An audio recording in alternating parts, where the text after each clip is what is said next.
ලෝකයේ තිබෙන සුන්දරම දූපත් ගැන කතා කරද්දී කාගෙත් මතකයට මුලින්ම එන්නේ නිල් පාට මුහුදත් සුදු පාට ගොඩනැගිලිත් මැදින් ඉර බැස යන අපූරු දසුනක්.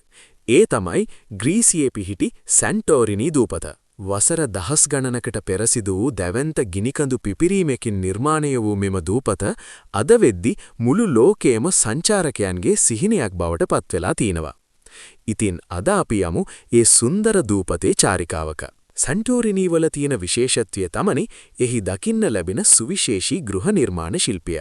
ඕයියා සහ ෆිරා කියන නගරවල තියෙන නිල් පැහැති ගෝලාකාර වහලවල් සහිත සුදු පැහැති නිවාස ඒජියන් මුහුදේ තද නිල් පාටත් එක්ක මවන දසුන ඇත්තටම සිතුවමක් වගේයි. මෙම ගොඩනැගිලි බොහොමයක් ඉදි කරලා තියෙන්නේ ගිනිකඳු පාෂාණ මත. පටු වීදි දිගේ ඇවිදගෙන යද්දී ඔබට දැනෙන්නේ කාලය නතර වෙලා වගේ හැඟීමක්. විශේෂයෙන්ම හිරු බැස යන වෙලාවට අහස රන්වන් සහ දම් පාටින් හැඩගැන්වෙන ආකාරය බලන්න ලෝකයේ විවිධ රටවලින් දහස් ගණන් පිරිස් මෙහි රොක් වෙනවා. සැන්ටෝරිනි කියන්නේ නිකම්ම ලස්සන දූපතක් විතරක් නෙවෙයි.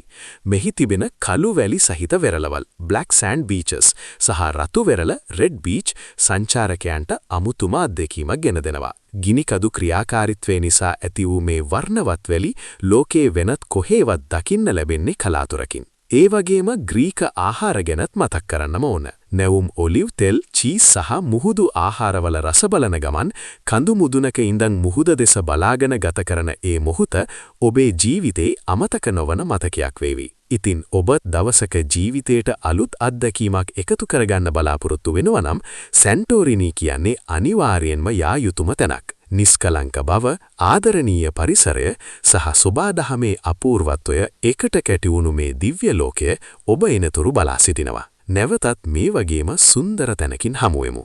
එතෙක් ඔබට සුබ දවසක්.